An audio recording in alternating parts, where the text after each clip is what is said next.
selamat datang di podcast Gadis Forex. Ya. Oke ya. Wah, luar biasa. Terima kasih teman-teman sahabat Gadis Forex itu ada 10, 200, 300 ya. Oke, jadi sore ini kita berempat, kita kedatangan tamu-tamu yang istimewa yang sahabat Gadis Forex yang nanti akan dijelaskan oleh Miss Sandi.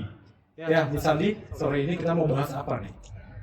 Kita mau bahas soal mungkin yang lagi dibutuhkan sama masyarakat di sana ya. Iya. Kebayang nggak sih kalau kita itu saat sakit, kemudian atau mungkin mengalami kecelakaan gitu, apa yang harus dilakukan kalau ternyata mungkin kita tidak punya tabungan atau apapun, apa yang direncanakan sebelum itu. Nah, kita hari ini kedatangan Pak Budi dengan Bu Feni akan memberikan sedikit advice mungkin atau tips-tips kepada teman-teman di luar sana biar perjalanan hidup itu tidak banyak risikonya itu. Ya, pasti ada risiko tapi bisa diminimalisir dengan mungkin dengan tips-tips dari beliaunya seperti itu Pak Duno. Oke, jadi di sini kita ada sahabat Gadis Forex yaitu Pak Budi dan Ibu Feni. Dokter ya? Bukan dokter ya? Dokter Feni, bajunya putih. Pas Spesialis apa Bu? Dokter Feni? Spesialis jiwa sebetulnya. Oh, spesialis jiwa. Siap. Jadi pengen konsultasi nih. Betul. Ya, jiwa saya terguncang. Sudah punya asuransi belum tapi? Punya. Nah, relate dengan yang kita buka tadi ya Bu, mungkin bisa disampaikan gitu tips untuk teman-teman ya, apalagi mungkin Gen Z hari ini gitu, yang inginnya hidup itu perfect gitu. Kalau ini ada, kalau itu ada dan lain sebagainya. Tapi kadang kita tidak tahu bagaimana caranya memanage semua itu. Nah, mungkin bisa dijelaskan atau diberikan tips sama Bu Feni dan Pak Budi. Oke, kalau bicara tips ya, sebetulnya untuk mengatur keuangan itu basicnya adalah menabung. Ya, sebelum itu harusnya kita mengerti dulu basic dari asuransi itu apa, gitu kan? Asuransi itu pengalihan risiko, gitu kan? Gimana terjadinya risiko itu sehingga pada saat kondisi itu datang ke kita itu sudah dipersiapkan satu bentuk tabungan yang bisa mengcover itu semua. Nah, untuk menuju ke sana nggak banyak sih orang yang berpikir bahwa saya membutuhkan asuransi. Padahal kue yang paling besar dalam piramida keuangan itu paling mendasar itu kan kebutuhan sehari-hari ya. Artinya kadang ada dana darurat di situ. Nah, kue tengahnya itu sebetulnya adalah di asuransinya, proteksinya justru di kue yang paling kecil itu adalah di investasi. Nah, ketika kita sudah mempersiapkan kebutuhan sehari-hari yang merupakan dana darurat itu, kue berikutnya yang harus kita persiapkan, yang harus kita buat itu adalah tabungan di asuransi. Nah, untuk itu sebetulnya untuk Gen Z atau untuk orang-orang muda sekarang, anak-anak muda sekarang mulai nabung karena asuransi itu nggak selalu harus mahal, tapi mulailah dulu mengcover apa yang bisa di cover dari awal, misalnya kesehatan, ya cek dokter, rawat inap. Nanti setelah tabungan itu bertambah banyak dan seiringnya usia baru difikirkan penyakit kritis dan lain-lain. Kira-kira seperti itu. Ada tambahan mungkin dari Pak Budi? Kalau dari segi pribadi saya sih untuk insurance itu memang perlu sih sebenarnya. Karena apa ya? Karena kita harus benar meminimalkan resiko terhadap diri kita sendiri. Misalkan kita nggak tahu ya suatu kejadian yang tidak terduga itu akan terjadi kapan di waktu dan kapan kita tidak tahu. Tapi kalau kita punya insurance, kita sudah mempersiapkan diri.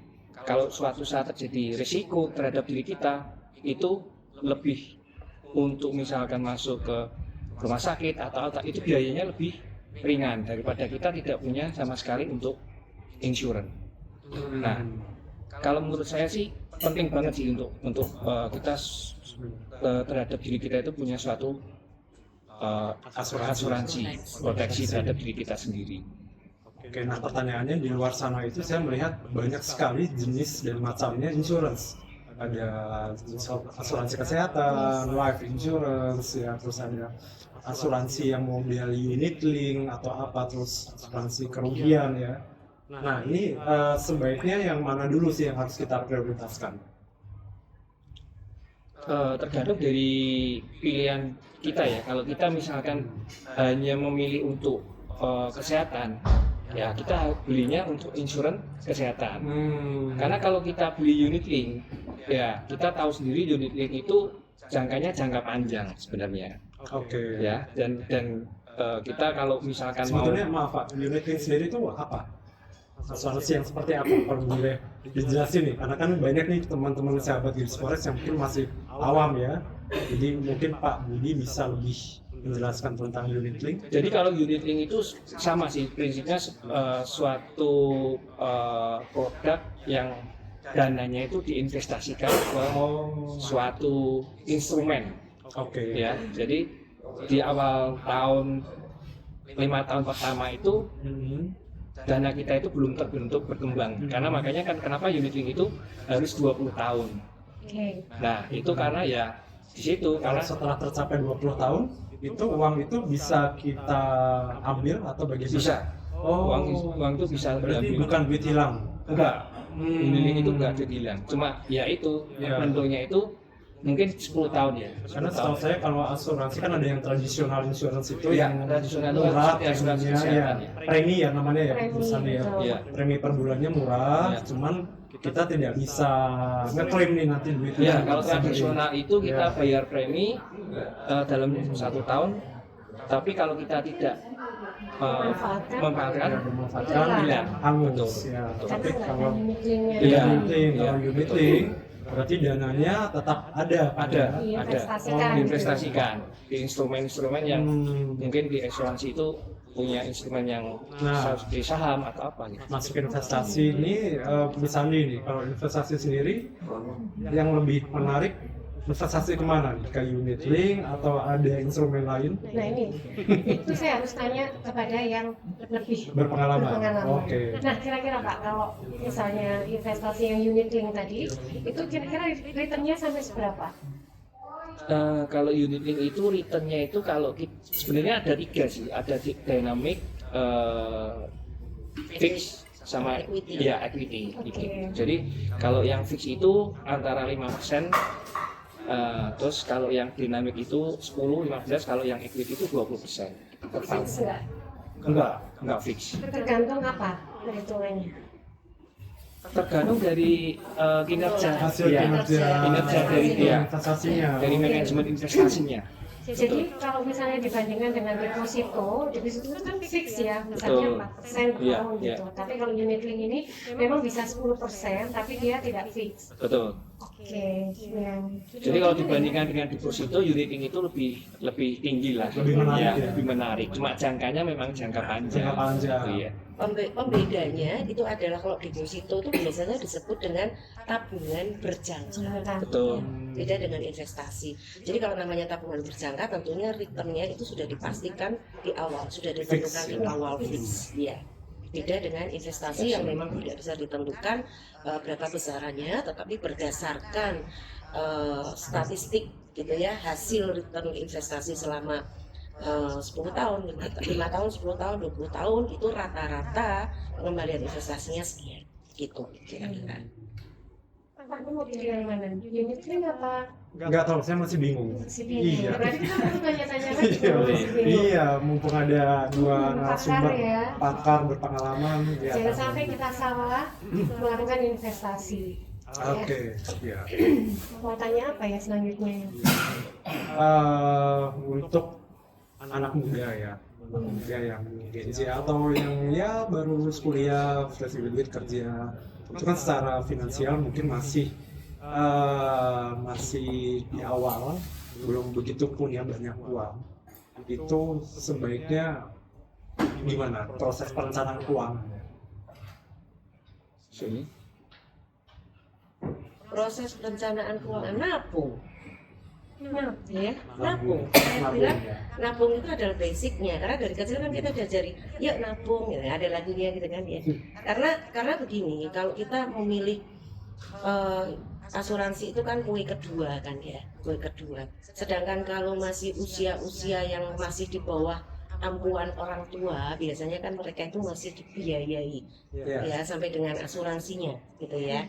Nah, mereka harus kita ajak berpikir untuk tabungan ini untuk kedepannya, untuk jalan dia ke depan ketika dia sudah berumah tangga atau ketika dia sudah lepas dari keluarga di masa-masa ring usia produktif bekerja. Nah itu baru ditentukan. Tetapi basicnya ya nabung. Betul. Entah itu nanti tabungan itu ke reksadana, ke pasar uang atau hanya deposito. Ya sebelum menginjak ke insuran nggak apa-apa. Betul. Tapi kalau belum dibiasakan menabung ya akan sulit. Jadi harus mulai dibiasakan nabung sejak dini. Betul. Nah, tapi ini menarik, menabung. Untuk teman-teman pemirsa di sana yang mungkin penghasilannya masih UMR, ya kan, sedangkan kita tahu kebutuhan satu bulan itu berapa, kemudian tadi diusahakan untuk beli insurans, ya kan. Kalau UMR-nya misalnya di bawah 3 juta, kira-kira spend untuk menabung itu anggaplah sisa 200.000 gitu. Kurang dari 10%-nya ya. Nah, 200.000 mau nabung terus kemudian harus berapa tahun kita baru merasakan uang itu bisa kita nikmati, karena kita tahu apalagi inflasi ya, uang 2 juta itu kecil sekali gitu. Nah, kira-kira ada cara nggak ya dari uang kita nabung 200 misalnya dalam 1 tahun berarti 2.400.000, kira-kira tumbuh lebih cepat. Pasti untuk berbisnis ya, tapi dengan berbisnis itu dengan uang 2.400.000, kira-kira mungkin nggak usaha apa gitu 2.400.000. Nah, kira-kira ada ide nggak yang kira-kira dengan uang 2.400.000 setelah kita nabung 1 tahun itu bisa grow lebih cepat? Kalau saya masukkan deposito cuma 4% per tahun, Betul. berapa returnnya? Kecil sekali, ya kan? Nah, kira-kira saya harus bagaimana, atau teman-teman di sana harus bagaimana dengan uang 2.400.000 supaya itu bisa grow lebih cepat? Ada ide? Kenapa? Ada ide nggak? Kalau saya sih untuk anak-anak muda sekarang itu pertama kali itu harus masuk ke instrumen reksadana sih, yang memberikan fixed income. Ya, jadi reksadana itu kita bisa masuk dengan jumlah yang tidak banyak, tapi dia returnnya yang didapat itu fix. Itu reksadana. Ya, mungkin kalau setelah dari reksadana, mungkin bisa ke next stepnya itu mungkin kita bisa belajar untuk, kalau saya sendiri sekarang lagi menekuni untuk dunia trading. Karena lagi seksi. Iya, lagi ya, mau di kripto, mau di komoditi, di forex itu lebih menjanjikan, kuenya lebih dan profit yang didapat itu lebih besar. Iya. Lebih besar, tapi resiko juga lebih besar gitu ya. Setiap bisnis pasti ada resiko. Hanya bagaimana kita bisa memanage resiko itu. Kalau saya uang 200.000 beli mungkin emas 0,1 gram. Emas kecil-kecil ada tuh, lihat ya. Kalau menurut Miss Sandi gimana tuh kalau kita mulai, saya ada uang sedikit, beli dulu ngumpulin 0,1, 0,2 gram ya. Kalau gini kan emas kayaknya bakal naik terus ini misalnya. Atau ada alternatif lain? Kalau saya sebagai perempuan juga suka emas sih. Betul. Ya. Cuman memang kalau misalnya kita beli yang tadi ya 0,1 gram katakan itu, kalau menurut saya itu kalah dengan, kalau untuk dipakai itu nggak masalah, ya untuk dipakai nggak masalah. Tapi kalau untuk invest, saya rasa cuannya kurang banyak kalau saya. Karena memang emas itu terus naik ya kan, tapi kita baru bisa merasakan selisih harganya yang cukup lumayan itu juga paling di atas 3 tahun, 5 tahun, bahkan mungkin 10 tahun gitu. Ya kan, contoh misalnya tahun kemarin itu kan 900.000-an, 3 tahun yang lalu 900.000, sekarang 1 juta itu cuma 100.000 1 gram. Kalau 0,1 jadi kita kalikan 1/10-nya gitu. Nah, sedangkan kadang tuntutan kehidupan kita hari ini ya kan bukan kehidupan sih, lebih ke Kebutuhan. Kebutuhan bukan dasar. kebutuhan kalau saya bilang hari ini tuh lebih ke lifestyle, Iya. ya kan, gaya hidup Bisa. yang siapapun itu pasti ingin lebih baik gitu ya. Apalagi sekarang dengan sosial media, dengan digital era, orang mau memamerkan sesuatu itu sehingga orang lain pasti juga kepancing. Iya. Nah, betul. kalau menurut saya boleh sih tetap invest emas, tapi menurut saya kalau kita berharap sesuatu yang lebih kayaknya kurang. Nah, saya malah yang tertarik tadi bilang kalau ini mau trading forex, kripto gitu ya, karena kalau saya lihat yang suka flexing juga di YouTube itu katanya cuannya di kripto katakan itu mereka sampai bisa ratusan juta dan lain sebagainya. Nah ini mungkin bisa dijelaskan untuk teman-teman, aman nggak sih kira-kira kayak kripto, forex, Forex, gitu. komoditi. Aman nggak sih? Kalau Bu Feni ada experience juga di trading ya? Feni? Ada. Ada. Oh, Ya, apa? ya memang Sharing saya sedikit. lebih ke gold ya, lebih ke emas. Emas apa nih, batangan atau emas digital? Future. Future. Oh, future.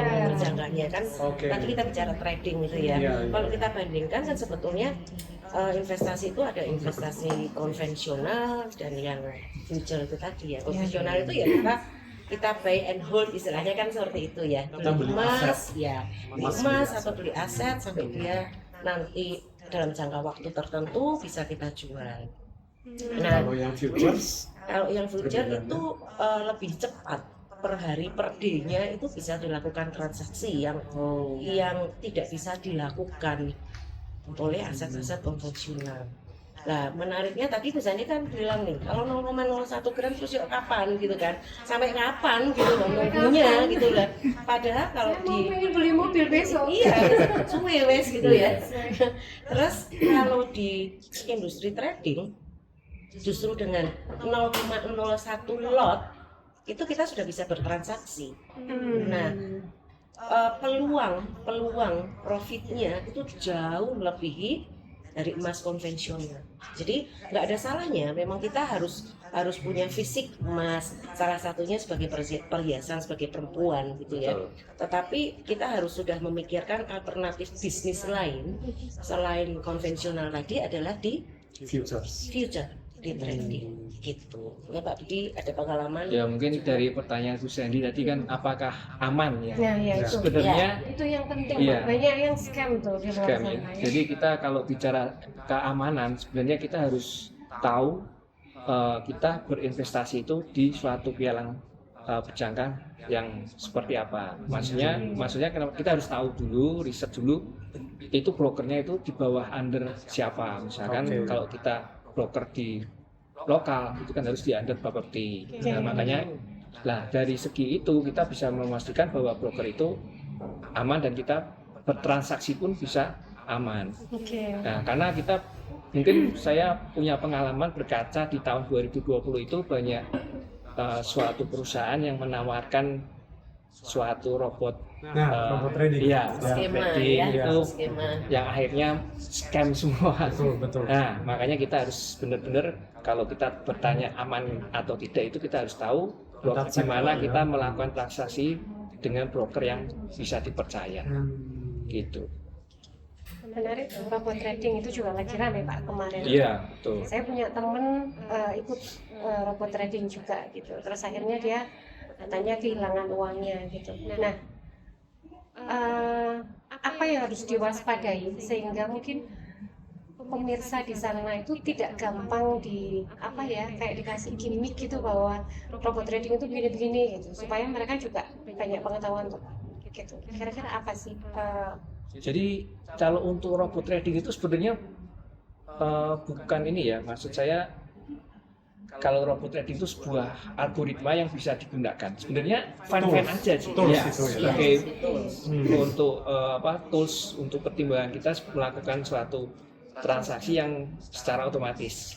Dan sebenarnya tidak ada masalah dengan robot tradingnya. Iya. Kalau kemarin itu kan robot trading yang perusahaannya memang Memang scam gitu kan. niatnya itu Iya, memang niatnya niat memang Dipakai bukan buruk untuk ya. money game Iya, ya. betul. Lebih ke oknum ya kan? Betul, Iya, oknum. iya, iya. Jadi memang sebenarnya robot trading itu bisa digunakan untuk kita melakukan transaksi di perdagangan berjangka itu memang suatu alat yang membantu kita aja sih. Jadi sebenarnya robot trading tidak ada masalah. Robot tradingnya nggak salah. Nggak salah. Iya, oknumnya yang Oke. salah. Jadi ya kembali lagi kenapa kita bicara aman sih nggak? Ya sebenarnya kita ya harus riset broker apa yang bisa kita pakai untuk kita nyaman melakukan suatu transaksi gitu sih. Paling tidak dilihat legalitasnya. Betul, ya, legalitasnya paling harus tidak jelas. kita perhitungkan track recordnya seperti Ya, apa ya. gitu Nah, ya. dan yang paling penting kalau kita WD itu Nah ini Baru nggak nggak bisa cair gitu kan. WD itu withdrawal ya. Iya, withdrawal. narik uang Ada ya. teman-teman yang masih belum tahu WD maksudnya narik duit. Betul. Nah itu penting soalnya. Ya Iya. kan? Kita udah cuan banyak, terus tiba-tiba kita nggak bisa narik uang. Nah, itu yang masalah Oke. juga. Dan memang saat ini itu kan menawarkan kemudahan dalam transaksi bahkan dalam trading, Pak. Saya lihat sekarang banyak aplikasi mungkin di Play Store atau di App Store itu aplikasi-aplikasi berbasis trading. Tapi itu banyak yang internasional juga, Bu ya. Banyak macam-macam juga sih. Artinya kita perlu selektif ya dalam menggunakan betul ya. Iya. Karena memang saat ini dengan aplikasi itu kan orang bisa sambil rebahan, Iya. mau sambil pergi traveling tetap bisa trading. Iya. Beda sama zaman dulu. Zaman dulu ya. Oke. Ya, yang penting dari segi legalitasnya. Legalitasnya Iya. harus dicek ya. Saya masih penasaran di robot itu kok. Robot. Iya. Gimana? Ya masih masalah. Iya, jadi bagaimana cara membedakan bahwa robot itu benar-benar robot sama robot yang memang di situ ada oknum? Sebetulnya hampir tidak bisa. Kami tidak bisa ya. Iya. Jadi kalau ketipu aja Iya, gitu. ketemu aja. justru sebetulnya kalau menurut saya ya, ketika orang sudah masuk ke industri trading, balik lagi nih ya, ke Iya. industri trading itu ya, mereka kan memulai satu bisnis. Ya. Dan untuk memulai satu bisnis itu mereka ya harus mau belajar.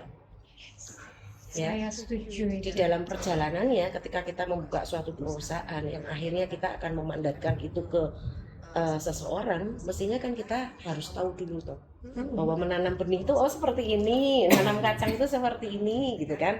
Setelah kita tahu, kita bisa kasih mandat itu ke orang untuk melakukan. Nah, untuk yang robot-robot trading, betul Pak, nggak salah robotnya. Tetapi yang membuat itu kan juga manusia. Mau kita bilang kita kenal dekat apapun gitu ya, orang itu kita nggak bisa tahu apakah Kalau memang niat awalnya udah niat Iya, niat awal. awalnya Robot udah trading jelek. itu sebenarnya kan istilahnya seperti kita autopilot sih. Autopilot. Jadi kita tidak perlu tiap hari itu harus melihat memantau. chart atau memantau gitu kan. Dia begitu ada momen itu kan dia bisa entry sendiri. Jadi robot itu sebenarnya memudahkan aja untuk kita supaya ini sebagai autopilot aja sih. Ya seperti semi pilot kita tidak perlu terlalu banyak melihat chart.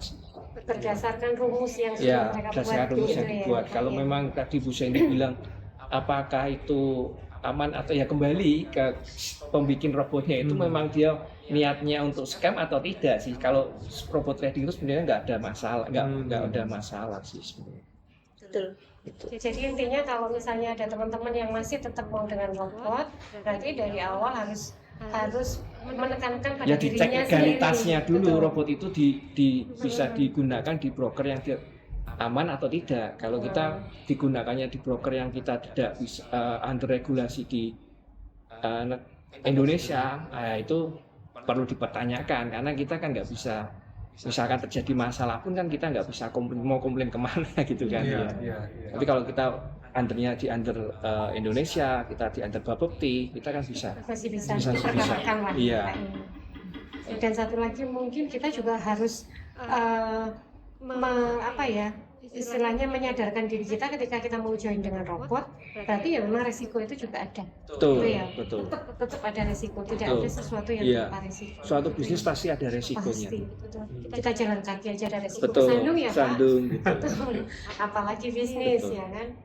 Oke, menarik ya Pak ya. Yes, memang berbisnis itu tidak mudah. Tapi memang kita harus sedini mungkin untuk berani belajar untuk berbisnis dan berani untuk mengambil resiko yang ada. Ya. Tapi memang saya harus apa ya,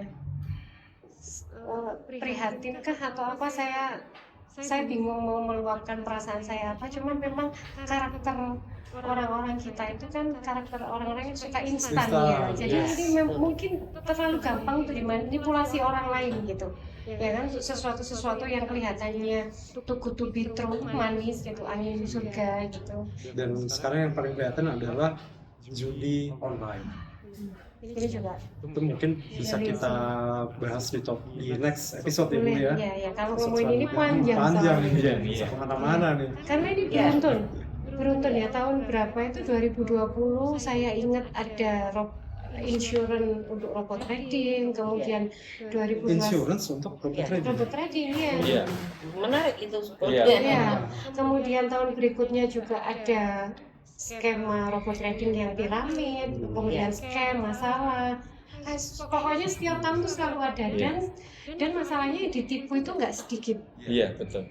sekian triliun. Sekian triliun. Terus lupa itu Iya. 1 tahun gitu kan, maksudnya itu sudah terjadi, sudah diberitakan, kita semua sudah sama-sama tahu, tapi kita masih mengkonsumsi itu. Iya. Iya.